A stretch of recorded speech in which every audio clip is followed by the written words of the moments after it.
Hilchos Talmud Torah. The laws of learning Torah. Incredible. Today is Bet Sivan. It's called the Yom HaMiyuchas. It's the day that when we were in the desert, Hashem told us for the first time, Va'atem tiyu li mamlechet kohanim v'goy kadosh. And the Jewish people began their preparations for the giving of the Torah. And today we're learning about learning Torah. So what could be a better day than this? Hashem should help that we should finish the 7 chapters of Hilchot Talmud Torah b'sha'at tova u'b'hatzlacha. Yesh bichlalan, says the Rambam, there are in these laws shtei mitzvot aseh. 2 mitzvahs we're going to cover. V'zeo pratan, and these are their details. Aleph, lilmod Torah. Every Jew has an obligation to learn Torah. Bet, lechabed melamdeha v'yodeha. There's also an obligation to honor those who teach Torah and those who know Torah, even if they don't teach it. They just know Torah, you already have an obligation to honor them. That's chachamim. Part of this mitzvah is also to honor simple elderly people, even if they're not wise. But we're going to see that the main mitzvah is to honor those that are wise. Ubiur, shtei mitzvot elu biprakim elu. These 2 mitzvahs are going to be explained in the following 7 chapters. So for the next week, until Isru Chag Shavuot, we're going to be talking about learning Torah. It's the most incredible week to be talking about the Torah. Shi, eze kavod. Tov. תומך תמימים. שיהיה תואמי החיים זכו. Says the Rambam, Perek Rishon, chapter 1, halacha aleph, number 1. Nashim va'avadim uktanim pturim mitalmud Torah. Women, Jewish slaves, and minors, kids under the age of bar mitzvah, are exempt from learning Torah. Aval katan aviv chayav lelamdot Torah. However, a young child, even though he's not obligated biblically, his father does have a biblical obligation to teach him Torah. Shne'emar v'limadetem otam et b'nechem l'daber bam. As it says, we say it every day in the Shema. You have to teach them to your children, to speak in them. An obligation to teach. Of course, when we say women are exempt, we mean exempt from the entire Torah study, but they have to study any laws that are relevant to their own fulfillment of mitzvahs. For example, keeping Shabbat. Every woman is obligated to keep Shabbat. Tahara, kashrut. If I would know all the halachot of Shabbat, Tahara, and kashrut, I would be a big rabbi. So women have plenty what to study. But they're exempt from the essential obligation of studying Torah. Why does he start with children? If the main obligation is you can't teach your child if you don't know Torah yourself. So why does he begin with the obligation of children? Simply because the verse from which we learn Torah study says, V'shinantam levanecha, or v'limadetem otam et b'nechem. The Torah describes it in the context of teaching your child. On a deeper level, maybe the Rebbe says once, it shows on the bitul you have to have when you learn. You can't just study Torah with your own brain and think you got it all. Before you study, you have to approach it like a child. Make yourself a little small before you begin to learn and understand that Torah is vast. And we're just getting a little sliver. And even while you learn, you have to use your brain. Hashem wants you to use your brain to understand it fully, but even then, understand that what your brain understands is only a little piece. Humility. Yeah. It's very unusual that the Rambam should begin his halachot with those who are exempt. Usually you start with what the mitzvah is. Tell me who's obligated. But why does he begin with who's exempt? This creates a huge discussion in the commentaries. But simply, on the last page we learned the mitzvah. So the mitzvah already is to learn Torah. The Rambam tells us who's not obligated. But it seems like because the mitzvah begins when you're a child, even if you don't have the obligation, but your father does. So practically every Jew begins studying Torah when he's a child. So the Rambam tells us first the law of a child, which is that he himself is exempt, but his father has to teach him. Agav in Talmud means by the way. Once we're talking about a child, many times in Talmud, Nashim, Avadim, and Ktanim come together. So the Rambam lists them all together, that they're exempt. But the main kavanah, the main intent is for the child. The child is exempt, but his father has an obligation. But only a father. Says the Rambam, Ve'en ha'isha chayevet l'lamedet b'na. A woman, a mother, doesn't have to teach her child. We're going to see about a grandfather in a minute. First, just the parents. So mothers don't have to teach. Shekola chayav lilmod, chayav l'lamed. The Torah derives, in the Talmud we have a way of learning, that only if you're obligated to learn, then you're obligated to teach. A woman, since she isn't obligated to learn, she isn't obligated to teach.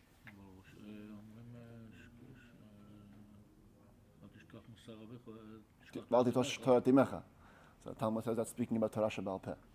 It's not the Torah taught to you by your mother, it's the Torah that's like the mother. The mother has the father gives the seed to the mother grows a whole new baby in her system. So same with Torah Sheba'al Peh. Hashem gave us a couple of principles, and we grew a whole Gemara out of it. Halacha bet. Keshem shechayav adam lelamed et beno. The same way a person is obligated to teach his direct son, kachu chayav lelamed et ben beno. So too he's obligated to teach his son's son. We call that a grandson, but really it's just the son's son, because the daughter's son is less of an obligation on a grandfather. So you have to teach your son's son. Shene'emar v'hoda'atam levanecha v'livnei vanecha. One of the obligations is to let them know the laws of Torah to your children and to your children's children.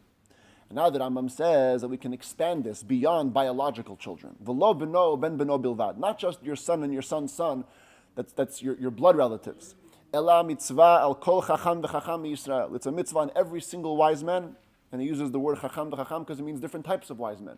Every sug, every type of wise man, whatever his profession might be, he has to become a teacher. L'lamed et talmidim. He has to teach students. Afal pi she'enan banav, even if they aren't his children. Shene'emar v'shinantam levanecha. You should teach them to your sons. Mipi hashmuah lamdu. We learn from tradition, straight from Moshe on Mount Sinai, that banecha means elu talmidecha. Your sons are your students.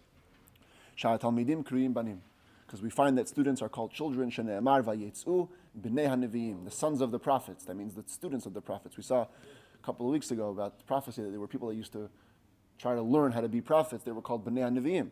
So even though they're called sons, but it means students. Over here also you're obligated to teach your students.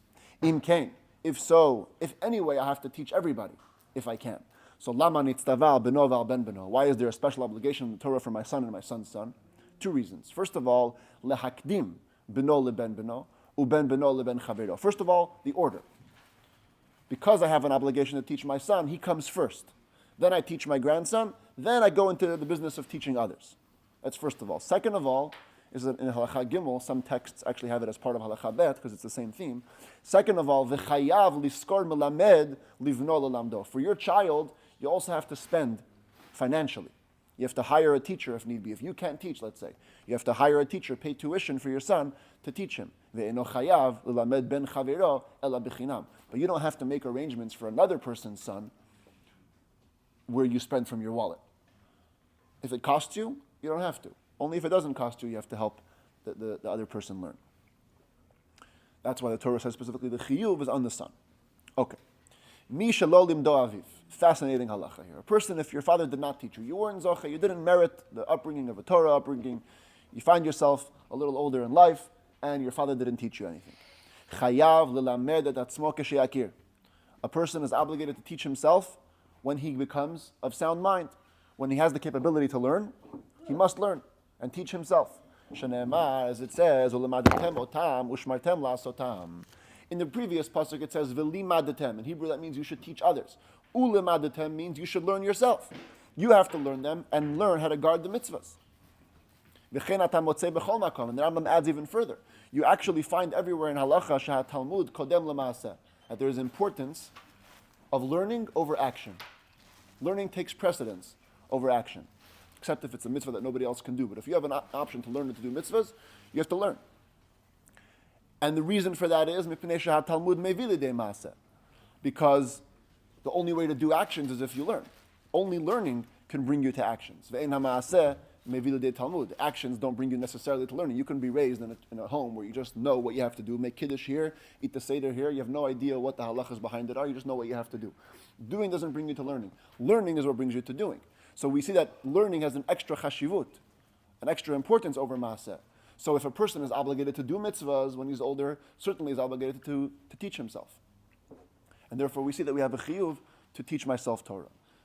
The Tzemach Tzedek, the third Rebbe of Chabad, says the Rambam over here writes, k'sheyakir. You have to teach yourself as soon as you recognize. It doesn't say k'sheyagdil, when you grow up.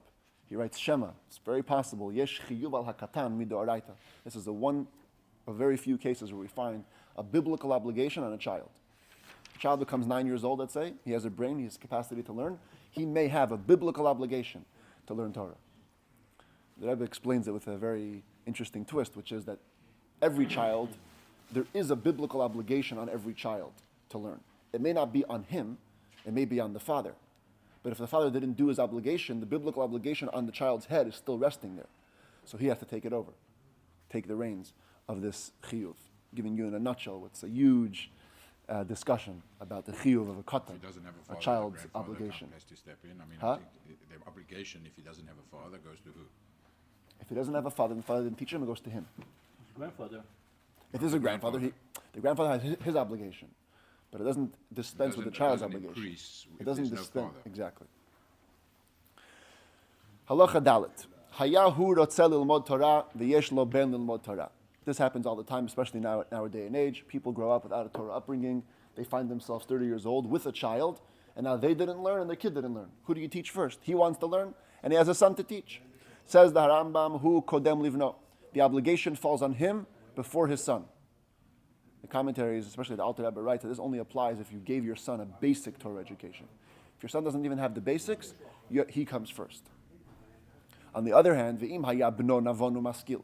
If he sees his child is talented, intellectually, he's very wise, very understanding, lahavin mashi yilmad yoter mimenu, and he would understand at 5 years old or 9 years old more than what the father will understand now at 35. Bno kodem, his son comes first, and here your son comes first, even if you have no basic education. So if you have zero education, your son comes before you if he's smarter. On the flip side, you never come before your son unless your son has a basic education. If he does, then you can put him on the side and teach yourself some Torah. The afal pisha b'no kodem. Now the Rambam adds, even though you're in a situation where your son comes first, it's not a free pass. Lo yibatelhu. You can't just go and sit on your couch and watch TV and say, "Oh, I'm done. I don't have to learn Torah. I'm going to spend my time doing nothing." Shekishem shemitzvah alav elamedet b'no. The same mitzvah which tells you to teach your son, kachu mitzuveh elamed atzmo, also tells you to teach yourself. So you can't just sit around doing nothing. You have to learn yourself as well. Halacha he, le'olam yilmad adam Torah v'achar kach yisa isha. Torah study should come before marriage. She'im nasa isha tchila, if you marry a woman first, ein da'ato pnuya lilmod. Your mind is not free to learn. You have financial obligations. As the Talmud said, Rechaim b'tzavarov yasok b'Torah. You have a stone on your neck, a millstone on your neck, and you're going to learn Torah. It's not how it works. Rather, you have to spend time learning first, and then. Is that how they say it, the millstone? Yeah, but it means the yoke of parnasa, the yoke of making a living. Not that the woman's not a millstone. No. No, the parnasa is the millstone. Maybe he was just interchanging the two. No. So you don't have a clear mind. The haya, the one exception to get married early. The haya yitzro midgaber alav. If you find your yetzer hara constantly overpowering you with immoral thoughts, ad shenimtza she'en libo panui. So either way, your heart's not empty. Yisav achar kach yilmad Torah. Then you can get married first, and then learn Torah. In other words, console yourself. Tell yourself, whatever time I'll have to learn free, 1 year, 2 years, and then you got to go and make a living. But the ideal way to go is to learn Torah and then to get married. Halacha vav me'ematai aviv chayav lelamdot Torah. From when? We said that father has to teach his child Torah. When does that begin? From the day he's 0 years old, 3 years old, 6. How does it go? It says the Rambam there's 2 stages. First of all, mishayatchil ledaber. As soon as the child begins to speak, milamdo. The father has to teach him 2 psukim. Torah tziva lanu Moshe. The Torah that Moshe commanded us, Marashaki Ilat Yaakov, is an inheritance to all of Jacob. Ushma Yisrael. And the verse Shema Yisrael. It's fascinating. The Rebbe has 12 psukim that he wanted all the kids to say. The first 2 of those psukim are Torah and Shema. They're the first 2 that you learn. V'achar kach, melamdo ma'at psukim. Then you teach him a little more. As he grows older, different verses, different things. The commentaries explain you're not teaching him to understand them, just to say words of Torah. You're training him to memorize words of Torah that'll go into his consciousness. Ad sheyeh ben sheshu ben sheva, till he becomes 6, 7 years old. Hakol lefi buryo, according to his health. And then at the point that he's that 6 or 7 years old, umolicho etzel melamed hatinoko. Then you bring him to the teacher. Already back then there was a little system. The Talmud says Yehoshua ben Gamla. He's remembered for praise because he began this concept of organized learning. No more one-on-one, classroom setting. So you bring him to the classroom when he's 6 or 7 years old. What lengths he went to make it happen? Yeah, there was a lot of stuff he did there. Because of that, he's Zachor Latov. Halacha Zayin. This is so not true today, but this is the ideal way of learning Torah. Hayamin Hag HaMedina. If the custom of the state was Likach Melamedet Inakot Zachar, that teachers took pay, the teacher wanted pay, Noten Lo Scharo. You have to pay. Part of your obligation is to worry, even spend financially, to make sure your child learns Torah. However, v'chayav lelamdo bischar ad sheyikra Torah shebiktav kula. All you have to pay for financially is for your child to master all of the written Torah. All of it means even the prophets. So the whole 24 books of the Tanakh. Makom shenahagud lamed Torah shebiktav b'schar. If that was a place where they taught, the custom was to teach Torah shebiktav, the written Torah, for pay. Mutar lamed b'schar. You can teach for pay. Aval Torah shebal peh. But the oral Torah, says the Rambam, asur lelamda b'schar. You cannot teach for pay. I can't charge for this Rambam shir. This Rambam is oral Torah. Free. It's free. Lama. Shenemar, as it says. One second, we'll see why. Re'ei limadati atchem chukim u'mishpatim ka'asher tzivani Hashem v'gomer. Towards the end of his life, Moshe Rabbeinu said, look, I'm teaching you all the laws of the Torah like Hashem taught me. Ma'ani b'chinam lamadati, the same way I learned from Hashem for free. He didn't charge me, he said Moshe. Af atem lamadatem b'chinam mimeni. You learned from me for free. I didn't charge you. V'chen k'shlamdu l'dorot, so when you teach for all generations, lamdu b'chinam. You have to teach for free. K'moshe lamadatem mimeni, like you learned from me. So today, of course, we say that teachers need to make a living. It wasn't like it used to be. There was a teacher who used to come and sit in the city. That was what he did the whole day. People today teach as a parnasa, as a form of parnasa. You have to pay them for the parnasa, whether or not they're teaching oral or written Torah. Here also we see how people used to spend much more time on the written Torah. Today it's not the system that's followed. In Pirkei Avot we say, Ben Chamesh leMikra, Eser leMishnah, 5 years you spend on the written Torah, 5 years on the oral Torah. Today, the system has been changed by the Golei Yisrael, by the greats, because they said that today there's a big language barrier. Kids used to know Hebrew automatically. That's what they spoke. So there was no problem with teaching them skills. Today you have to teach skills, and you want to give them exposure to all parts of Torah, so the system is different. But ideally, this is what it says here. Torah shebiktav, you can teach for pay. Torah shebal peh, no teaching for pay. Therefore, when a father has a financial obligation to spend for his son, he only has to spend ad sheyikra Torah shebiktav kula, till the written Torah is mastered, because after that, the teacher can't charge anyways for oral Torah. Lo matzah. It says Yikra or master. Is that the same? Yikra means to fluently read. Fluently read. Yeah. Lo matzah mishe lamdo b'chinam. If you didn't find anybody to teach you for free, yilmad b'schar, you have to learn for pay. So the teacher's law is that he can't charge. But what if he does charge and you don't find anybody that doesn't charge? You have to pay. Shene'emar emet knei. Sometimes you have to buy truth. Yachol yilamed la'achirim b'schar. But if you grow up, can you teach for pay? Well, my teachers taught me for pay. Maybe I can force people to pay. No. Talmud lamar va'al timkor. You buy truth, you don't sell truth. Halamadata, here we learn. She'asur lo l'lamed b'schar. You cannot teach for pay. Afal pishal im dorabo b'schar, even if your father taught you for pay. Now we're going to move to a person's own obligation for studying Torah. Halacha chet. Kol ish mi Yisrael chayav b'talmud Torah. Every single Jew is obligated to learn Torah, to set fixed times for studying Torah every single day. Ben ani, ben ashir. I don't care if you're poor or if you're rich. Ben shalem begufo, ben bal yusurin. Whether your body is complete, whether you suffer a lot, you're sick. Ben bachur, whether you're young. Ben shaya zaken gadol, or you're a very old man. Shetashash kocho, and your strength has sapped from you. Afilu haya ani hamitkarnes min tzedakah umechazar al aptachim. You're a poor man who only gets money from tzedakah. All day you spend knocking on doors. Va'afilu ba'al isha u'banim, and even if you have a massive family, a wife and children to take care of, chayav likboa lo zman. We must make a set time with Talmud Torah, bayom uvalayla, both by day and by night. Shene'emar, as it says, v'hagita bo, you have to meditate in Torah, think about Torah, yomam v'layla, day and night.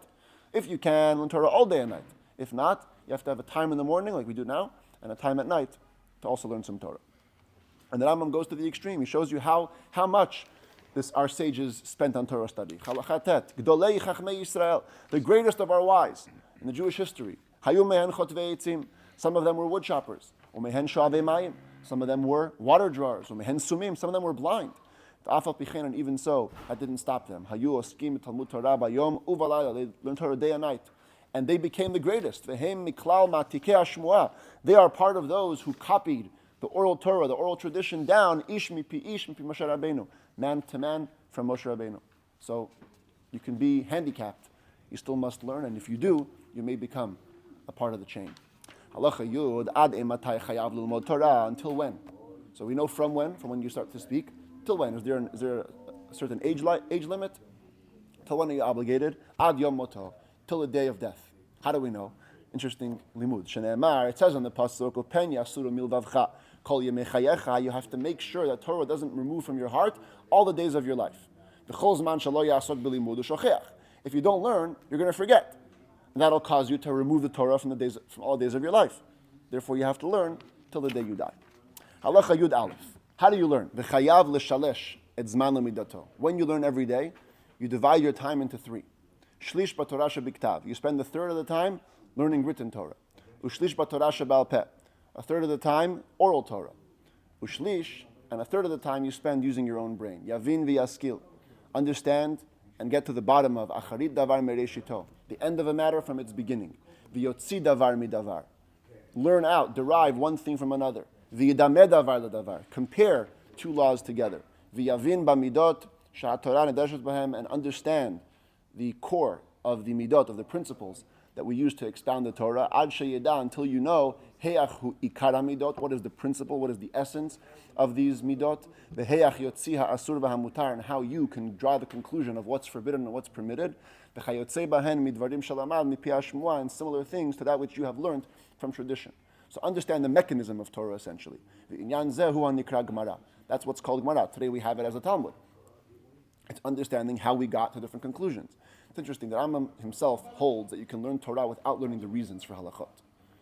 So when he says over here you have to compare things and understand how it works, part of that is going to be learning the reasons. Because you have, in order to compare two cases, you have to know what's the reason here, what's the reason there. But once you get to the conclusion, that's all that's important. The Rambam holds that all you have to know is the halachot bottom line. So if you spent an hour and you figured out what would be the law about using an iPhone on Shabbos, which didn't exist back in the day when Shabbos was given, so you apply Torah law to the iPhone. Once you applied the law, that's all you have to remember. You don't have to remember how we got there.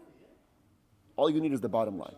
Davar mi davar means one thing from one act from another act, one halakha from another halakha. Did he write Tamei Mitzvot, the reasons for the mitzvot? He wrote a separate book, Moreh Nevuchim, but that's not part of the Torah obligation. The obligation isn't to study the Ta'amei halachot. Others argue on this. The Rosh famously said you have to learn Ta'amim. But the Rambam held no. Ta'amim is not an essential part of Torah You study. can just rely on somebody who's done all the work, all the heavy lifting. You can just say, hey, what's the law about this? Okay, thank you very much. I'm done. You could, but part of the obligation is you have the skill. You have to use your own mind. You have to also use your own mind. Yeah. Weeds on it. You have to go to the weeds. But once you go to the weeds, you don't have to go back. Says the Rambam halacha yud bet. Ketzat. What does this mean? Or what's an example of splitting up your time in three? And I love this example. Haya balu manut. If you were a person that has a job, so how much time do you go to your job? Haya oseg b'mlachto shalosh shaot bayom u'batorah teisha. So probably you're working for 3 hours a day and learning for 9. So of course. So otan hateisha, during those 9 hours, korei b'shalosh mehen b'torah shebiktav. 3 of the hours should be dedicated to written Torah. Ubeshalosh b'torah shebal peh. 3 other hours for oral Torah. Ubeshalosh acherot mitbonen b'da'ato lahavin davar midavar. And other 3 hours to use your mind to derive one thing from another. The divrei Kabbalah, the words of Kabbalah, this refers to the prophets, Nevi'im and Ketuvim, that are called divrei Kabbalah, bichlal Torah shebiktav heim. They are part of Torah shebiktav. Studying Yoshua, Shoftim, all those things, those are part of Torah shebiktav. They can go into those 3 hours. Uperushan, studying the commentary on the prophets, that's already bichlal Torah shebal peh. That only goes into the other 3 hours of oral Torah. V'ha'inyanim hanikra'im pardes, those matters that are called pardes, the first 4 chapters of this book. Spoke about Hashem and the angels and the planets, all that stuff. Bichlal ha-Gemara heim. That's part of the third category, Gemara, because it's where you derive new things for yourself. Now, of course, this is only talking about when you get into it. If you're learning the Rambam's 4 chapters, it's very Rashi Prakim, it's very just headlines and very generalities. Bullet points, there we go. That's, according to some opinions, actually included in Torah Shebiktav. It's included in the written Torah, just learning those points about Pardes. Others say it's part of Torah Shebal Peh. Anyway, that's the way to split it up into 3 parts. But when do we say that you do this splitting? In the beginning of your learning. When you get extra wise, and of course, you won't need you already know by heart all the 24 books of the Tanakh and the whole Talmud. So you don't have to go into that constantly. Set aside certain times to remember, to review the written Torah and the tradition, the oral tradition, so you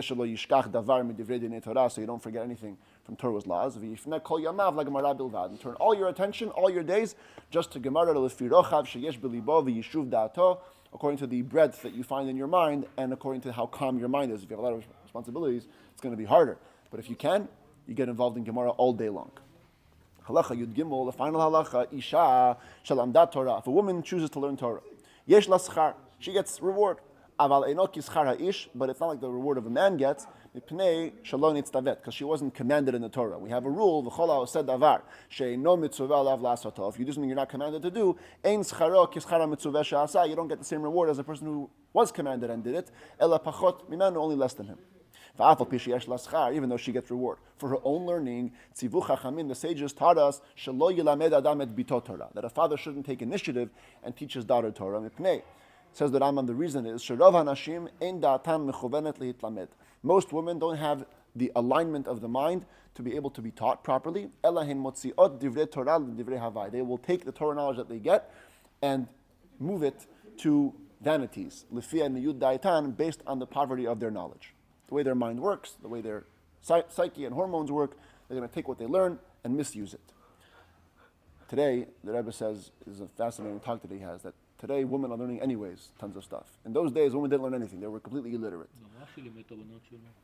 We have precedent for it, but certainly today, when women are anyways learning Torah, or anyways learning other things, we must teach them Torah. We have an obligation to teach them Torah. Amru Chachamim, the sages said, Kol melamed bito Torah, anybody who actively teaches his daughter Torah, ki ilu limdat tiflut, it's as though he teaches her vanity. When do we say this? The oral Torah. Aval Torah shebiktav. But when it comes to the written Torah, we can't say such an expression about that. Initially, you don't teach her, but if you do teach her, it's not like teaching her that vanity, but you still shouldn't do it. Again, the Rebbe says we must today teach our children Torah, even the girls.